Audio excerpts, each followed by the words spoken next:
Saint Augustine, commentary on the first letter of John, following. These three there are, and you can find nothing whereby human cupidity can be tempted, but either by the lust of the flesh, or the lust of the eyes, or the pride of life. By these three was the Lord tempted of the devil. By the lust of the flesh he was tempted when it was said to him, If you be the Son of God, speak to these stones that they become bread. When he hungered after his fast. But in what way repelled he the tempter and taught his soldier how to fight? Mark what he said to him. Not by bread alone does man live, but by every word of God. He was tempted also by the lust of the eyes concerning a miracle, when he said to him, Cast yourself down, for it is written, He shall give his angels charge concerning you, and in their hands they shall bear you up, lest at any time you dash your foot against a stone. He resisted the tempter, for to do the miracle would only have been to seem either to have yielded or to have done it from curiosity. For he wrought when he would as God, howbeit as healing the weak. For if he had done it then, he might have been thought to wish only to do a miracle.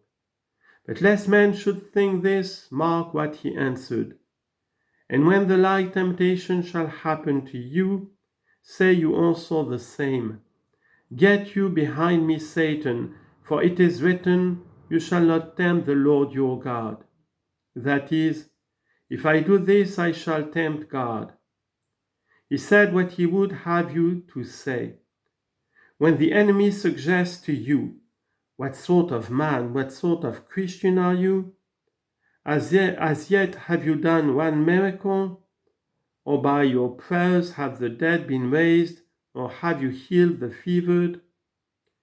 If you were truly off any moment, you would do some miracle. Answer and say, It is not written, You shall not tempt the Lord your God. Therefore, I will not tempt God, as if I should belong to God if I do a miracle, and not belong if I do none. But what becomes then of his words? Rejoice because your names are written in heaven. By pride of life, how was the Lord tempted? When he carried him up to an high place and said to him, All these will I give you, if you will fall down and worship me. But the loftiness of an earthly kingdom he wished to tempt the King of all worlds, but the Lord who made heaven and earth trod the devil underfoot. What great matter for the devil to be conquered by the Lord? Then what did he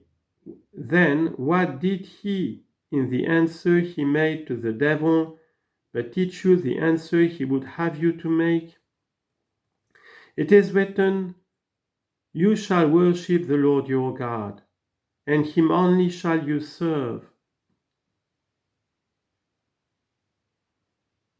Holding this thing fast, you shall not have the concupiscence of the world.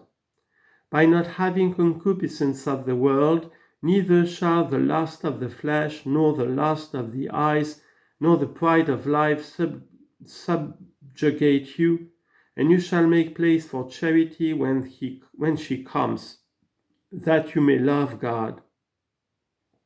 Because if love of the world be there, love of God will not be there. Hold fast rather the love of God, that as God is forever and ever, so you also may remain forever and ever. Because such is each one as is his love. Love you earth, you shall be earth. Love you God, what shall I say? You shall be a God. I dare not say it of myself. Let us hear the scriptures.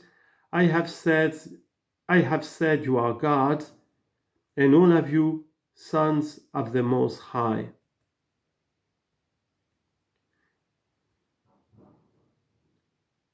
Psalm 82, verse 6.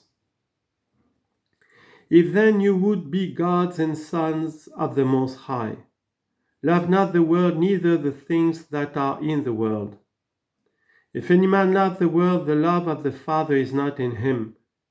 For all the things that are in the world is the lust of the flesh, and the lust of the eyes, and the pride of life, which is not of the Father, but is of the world, i.e., of men, lovers of the world. And the world passes away, and the lust thereof, but he that does the will of God abides forever, even as God also abides forever.